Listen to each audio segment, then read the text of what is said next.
അങ്ങനെ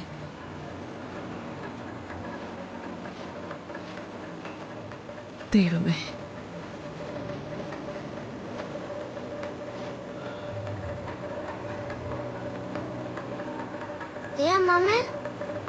ഹരിയങ്ങളും കല്യാണിയൊക്കെ നിൽക്കുന്നു.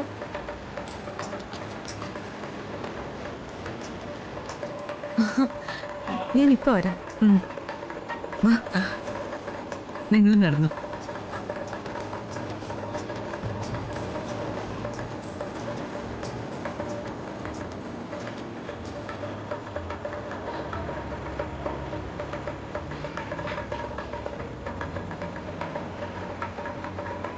ഹരി, സുജാത,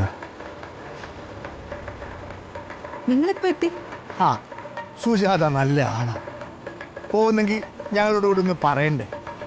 അത് പിന്നെ പെട്ടെന്ന് അങ്ങനെ ഒരു തീരുമാനം എടുത്തു. ഓ, പിന്നെ രാമകൃഷ്ണേട്ടൻ പറഞ്ഞിരുന്നല്ലോ ഹരിക്ക് താല്പര്യമില്ല, വരുന്നുണ്ടാവില്ല എന്ന്. ഇത് തന്നെ എത്ര പാട് കഴിച്ചിട്ടാ ഒന്ന് എത്താൻ പറ്റിയെന്ന് എനിക്ക് മാത്രമല്ലേ അറിയൂ. ചിലരുടെയൊക്കെ മനസ്സറിഞ്ഞാലല്ലേ നമുക്കൊക്കെ ഒന്ന് പുറത്തോട്ട് ഇറങ്ങാൻ പറ്റൂ. എന്തായാലും നന്നായി.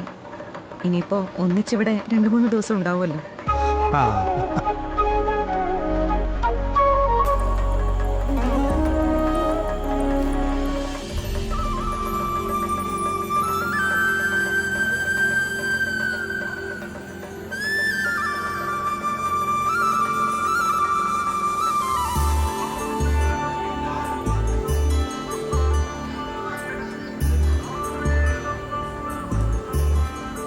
ഇനി ഇത് കഴിഞ്ഞില്ലേ മടങ്ങൂ രാമകൃഷ്ണേട്ട?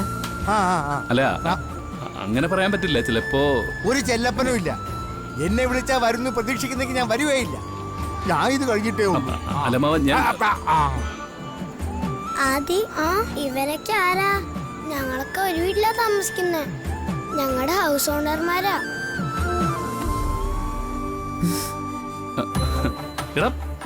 കൊള്ളാലോടാ നിന്റെ പരിചയപ്പെടുത്തല്.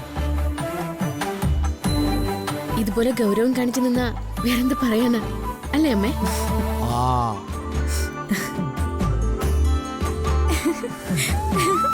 എനിക്കിങ്ങോട്ട് പോരുന്ന കാര്യമൊന്നും അറിഞ്ഞൂടായിരുന്നു അമ്മാവ. സ്കൂളിൽ നിന്ന് തിരിച്ചെത്തിയപ്പോ എടി പിടിയുന്നൊരു റെഡിയാവലും ഒറ്റ ഇറക്കുമായിരുന്നു. മോളെ, ചില കാര്യങ്ങൾ അങ്ങനെയാ, പെട്ടെന്ന് തീരുമാനിക്കപ്പെടും. അല്ല, ഈ ഒരു യാഗം കഴിയുമ്പോ അങ്ങനൊരു പ്രാർത്ഥനയും എനിക്കുണ്ട്.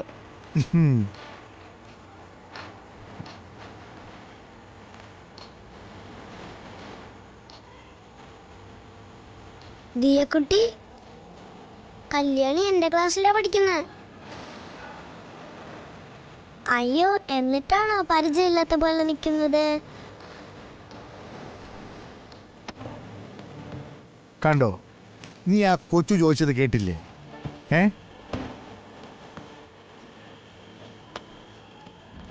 എൻ്റെ ഒരു ഫ്രണ്ടിന്റെ വണ്ടിയിലാണ് ഞങ്ങൾ വന്നത്. അവളുടെ കൊച്ചുമോള്. ഓ,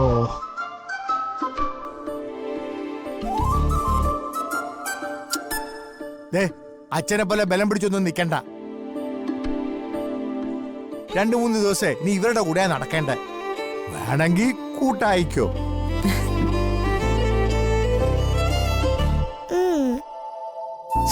നമുക്ക് അമ്പലത്തിലേക്ക് പോവാം. ചെല്ല്.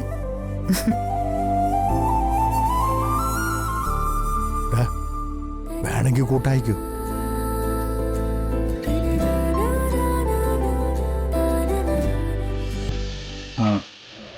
സാധനങ്ങളൊക്കെ വണ്ടിയിൽ തന്നെ ഇരുന്നോട്ടെ അല്ലേ? അതൊക്കെ നമ്മൾ താമസിക്കാൻ പറഞ്ഞിരിക്കുന്ന സ്ഥലത്ത് ഡ്രൈവർ തന്നെ കൊണ്ടുവച്ചോളൂ. നമ്മൾ അതിനൊന്നും സമയം കളയണ്ട. അതെ, ശരിയാ, അതാ നല്ലത് അല്ലേ ഹരിതേ? അതെ. എങ്കിൽ പിന്നെ നമുക്ക് അങ്ങോട്ട് നടക്കാം. വാ വാ.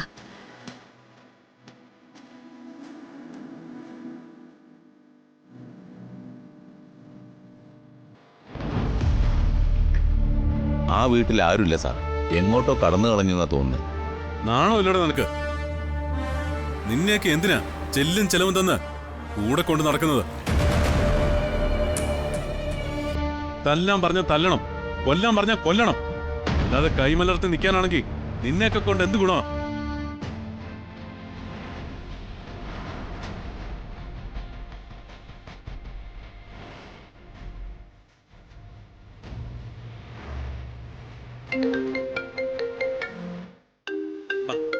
കുറുപ്പ് സാർ വിളിക്കുന്നു.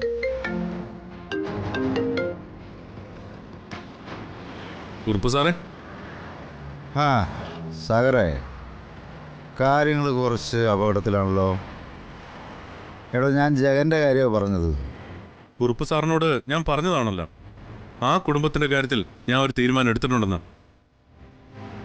താൻ പറഞ്ഞതൊക്കെ സത്യമാ. പക്ഷേ ജഗനും അവളുമായിട്ടുള്ള അടുപ്പം ഓരോ ദിവസവും കൂടിക്കൊണ്ടിരിക്കുക. ഇപ്പോൾ സദാസമയം അവൻ ആ വന്ദനയുടെ പറയുക. ഇപ്പോൾ എല്ലാത്തിനെയും കൂടി കെട്ടിയെടുത്ത് ഒരു യാത്രയ്ക്ക് ഇറങ്ങി തിരിച്ചിരിക്കുക. യാത്രയോ? എവിടേക്ക്? ആ, കുറച്ച് ദൂരെയാ. ആ ചിറ്റാരത്ത് ഭദ്രാകാളി ക്ഷേത്രത്തിൽ ഒരു യാഗം നടക്കുക.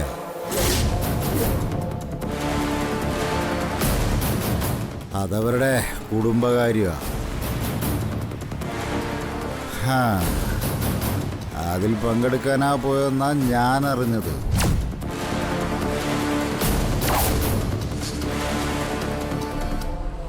അവര് യാഗത്തിനോ 16 അടിയന്തരത്തിനോ പോട്ടെ, അവിടെ ജഗൻ എന്താണ് കാര്യം? സാഗറെ, അവരിൽ നിന്നും എനിക്ക് ജഗനെ വേർപെടുത്തിയേ പറ്റൂ. നന്നായി കുറുപ്പ് സാറേ. അവരെ ഇവിടെ വെച്ച് എന്തെങ്കിലും ചെയ്യുന്നത് അത്ര ഗുണമല്ല.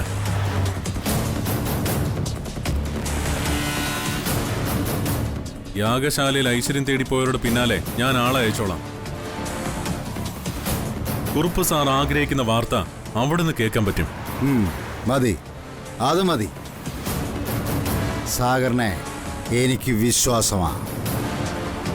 ആ, പിന്നൊരു കാര്യം, ജഗൻ അറിയാതെ വേണം കാര്യങ്ങൾ നീക്കാൻ. ഒരു വന്ദന അവളും ജഗനും തമ്മിൽ ഈ യാഗത്തോടെ തെറ്റണം. വന്ദന അവളില്ലാതാവണം. സാറ് ധൈര്യത്തോടെ ഫോൺ കട്ട് ചെയ്തോ, എന്നിട്ട് റെസ്റ്റ് എടുത്തോ. ബാക്കി കാര്യങ്ങളൊക്കെ എനിക്ക് വിട്ടേക്ക്.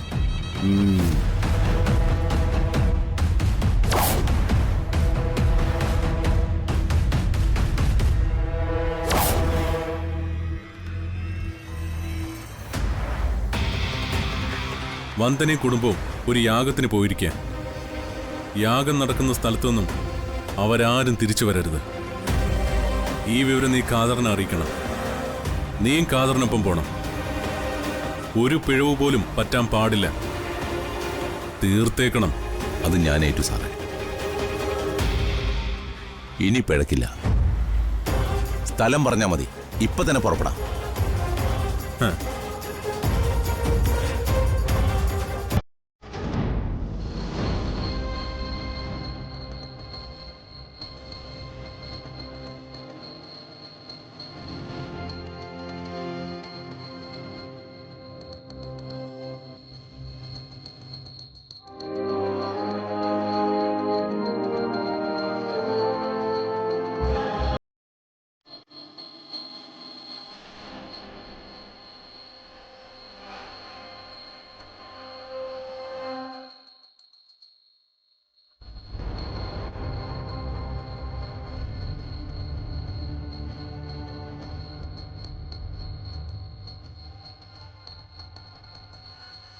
ചന്ദ്രു,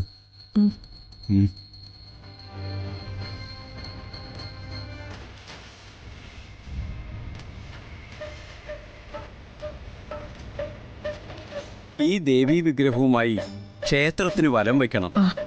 പങ്കെടുക്കേണ്ടത് സ്ത്രീകളാണ്. എല്ലാവർക്കും താലവും എടുത്തുകൊണ്ട് പിറകെ വരാം.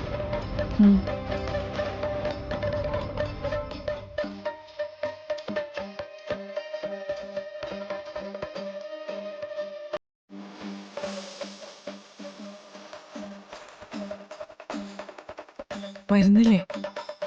ഞങ്ങൾ വരാം, നിങ്ങൾ നടന്നോളൂ.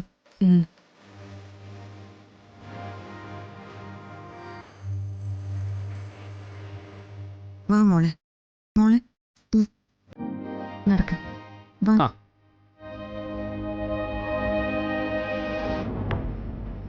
ദിയമോളെ വന്നേ.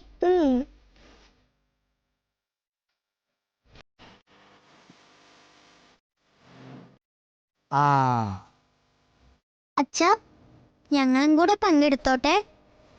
ആ ഞങ്ങളും പെണ്ണുങ്ങളല്ലേ? ചെല്ലേ. ആ വാ.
ഇതെന്തീ കാണിക്കുന്നേ?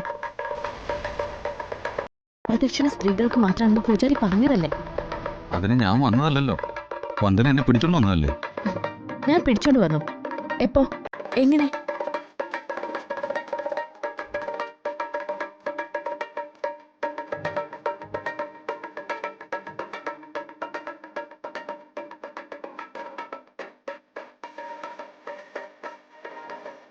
ഞാൻ ഇതൊന്ന് അടർത്തി മാറ്റാൻ എത്ര ശ്രമിച്ചെന്നറിയോ?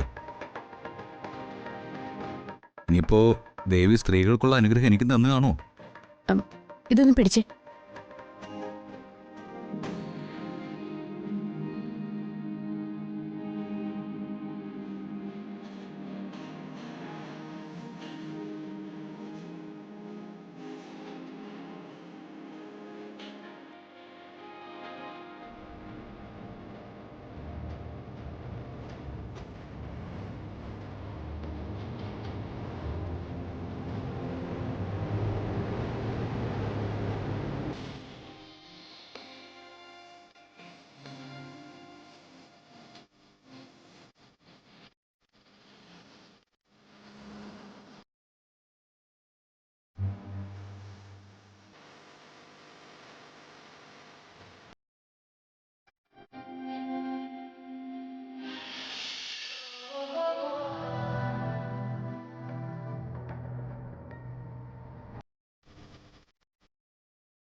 ദേവി, ഇവൾ എനിക്കുള്ള പെണ്ണല്ലേ, എൻ്റെ മാത്രം.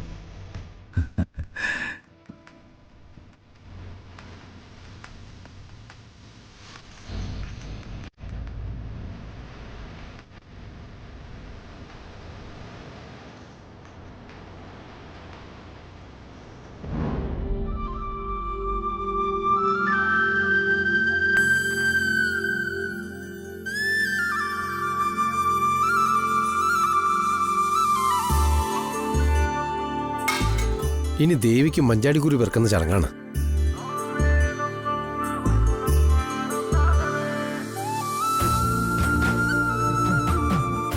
ഭദ്രകാളി ശത്രുനിഗ്രഹം നടത്തിയപ്പോ ഇറ്റു വീഴുന്ന ചോരത്തുള്ളികളായിട്ടാ ഈ മഞ്ചാടിയെ സങ്കല്പിക്കുന്നത്.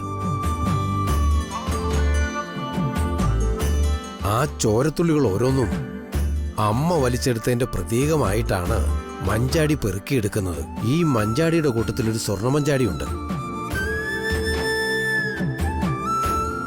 അത് ആർക്കാണോ കിട്ടുന്നത് ആ ആളെയാണ് ദേവിക്ക് ഏറ്റവും പ്രിയപ്പെട്ട ഭക്തനായിട്ട് തിരഞ്ഞെടുക്കുന്നത്.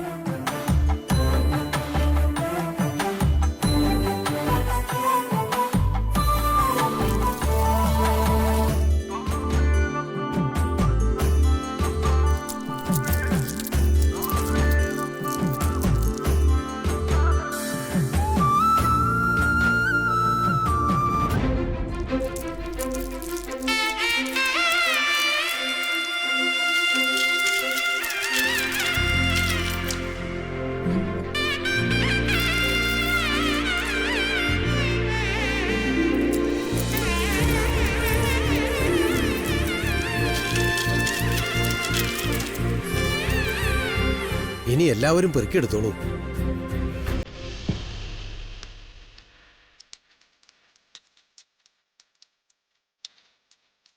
വന്ദനമ്മ.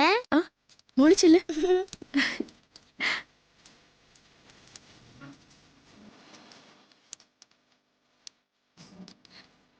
പ്രകാശേട്ടൻ പെറുക്കിയെടുക്കുന്നില്ലേ? സ്വർണ്ണമഞ്ചാടി കിട്ടിയാൽ തന്നെ തിരിച്ചു കൊടുക്കണ്ടേ? എനിക്കത് വീട്ടിൽ കൊണ്ടുപോകാൻ പറ്റില്ലല്ലോ. ഇത് നമുക്കുള്ളതല്ല. ഇതിനിടയിലല്ലേ ലാഭം നോക്കുന്നേ? ഒന്ന് വന്നേ. എടി, അതാ പറഞ്ഞത് നമുക്കുള്ളതല്ലാന്ന്. ഇത് വെറും പ്രഹസനം മാത്ര. പ്രകാശേട്ടൻ ഒന്ന് വന്നേ. എന്ത് എടുക്കടി കയ്യിന്ന്.